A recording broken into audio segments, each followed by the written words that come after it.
Good evening, Bhiwandi. Welcome to the library. ये video रहने वाला है तो राज कामनकर साहब की सोच को लेके, जो विजन है उनका यूथ को लेके भिवंडी सिटी के।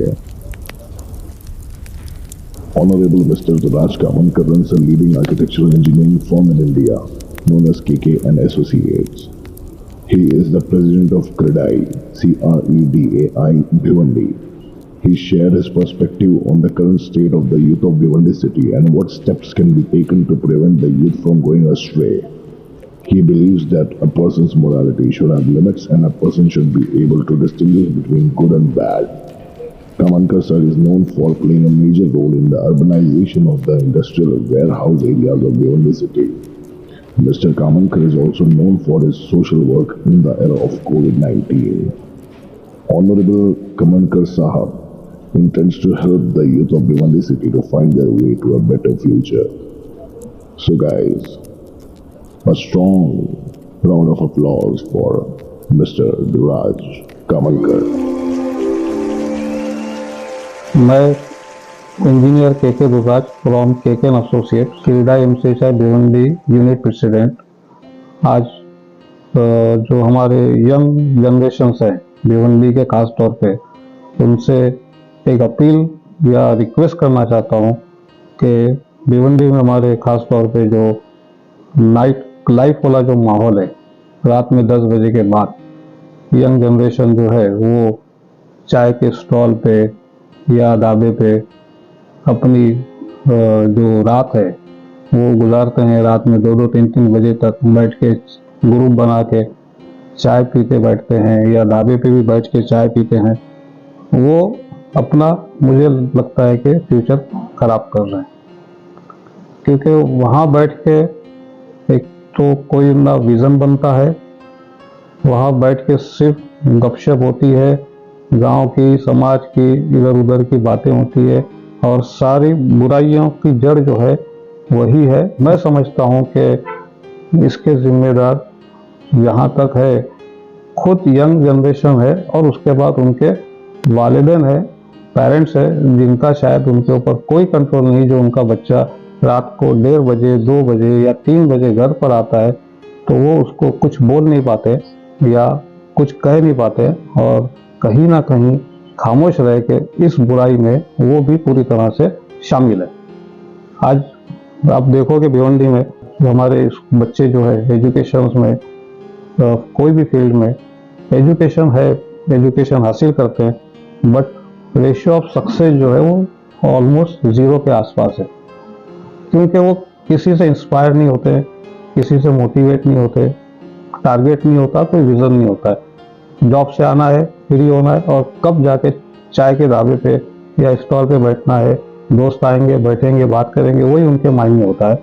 जिसकी वजह से कहीं ना कहीं उनको जो फ्यूचर में एक अच्छा कामयाब बिजनेसमैन या कामयाब सक्सेस एडुकेट इंजीनियर अपने अपने प्रोफेशनल में वो बनने की जो चाहत है या उसको जो जुनून होना चाहिए, एग्रेशन होना चाहिए, वो उसके पास वहाँ पे जाके 0 होता है, क्योंकि वो नाइट लाइफ जो है उसकी बैठ के जो बातें करने वाली जो लाइफ है उसमें ही वो बहुत खुश रहता है। तो मेरी नौजवानों से बहुत ज़्यादा पुरजोर तरीके से रिक्वेस्ट है कि आप लोग जो है ये ढाबे पे बैठने का जो कल्चर, चाय के कल्चर, और ख़ास तौर पे ये सबसे बड़ी बुराई जो है आप देखिएगा तो ये मुस्लिम एरिया में है।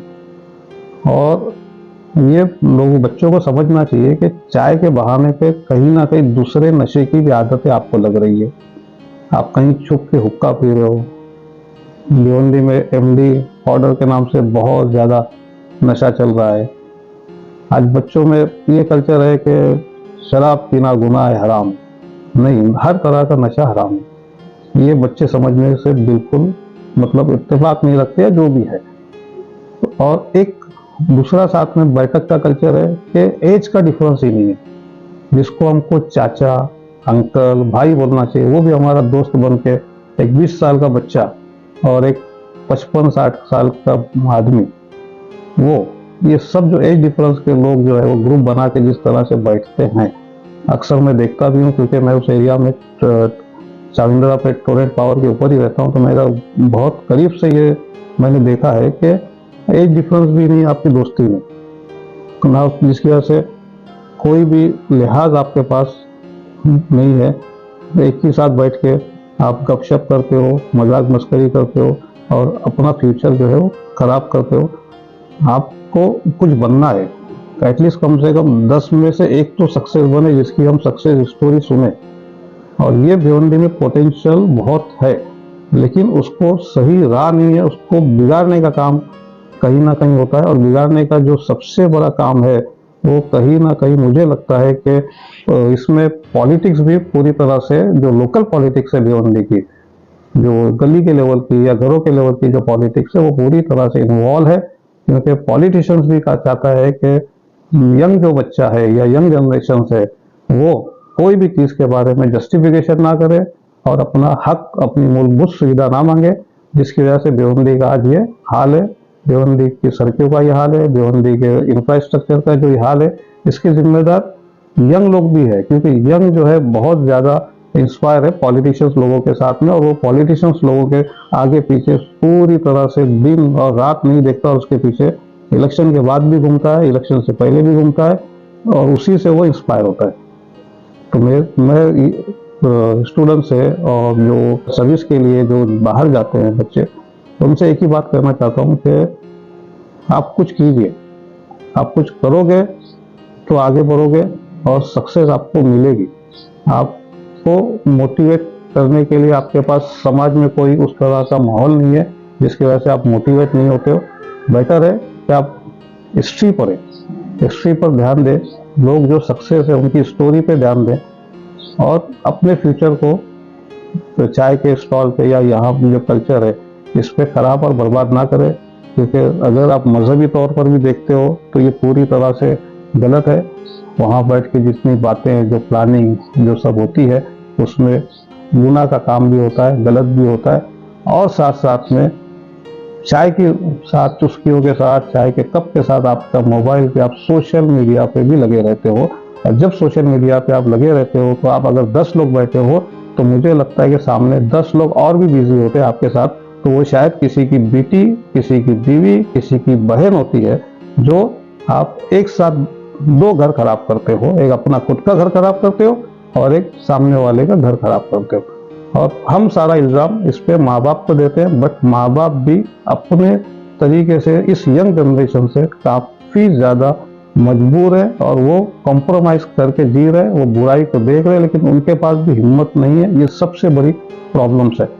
तो मैं यंग लोगों से रिक्वेस्ट करता हूँ कि इस कल्चर से आप बाहर आए और अपने फ्यूचर, अपना खुद का फ्यूचर बनाना है हमको। गांव के लिए नहीं सोचना है, आप अपना फ्यूचर डेवलप कीजिए और अपने लिए सोचिए, अपने समाज से, अपने मजहब से इस गंदगी को दूर करें। ये मेरी रिक्वेस्ट है। अल्लाह हाफिज़।